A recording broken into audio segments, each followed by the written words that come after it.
How's it going, everyone? In today's video, I'll show you on how you can simply fix your League of Legends stuck on the tutorial problem. So when you go ahead and encounter this problem, the first thing that you want to do is to exit out of League of Legends.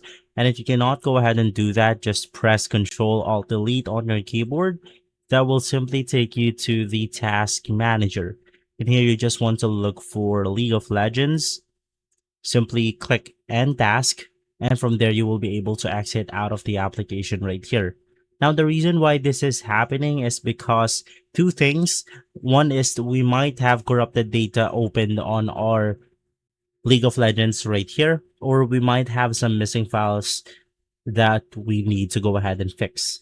So head over to the Riot Games launcher, click on your profile icon, and from here you want to navigate through settings.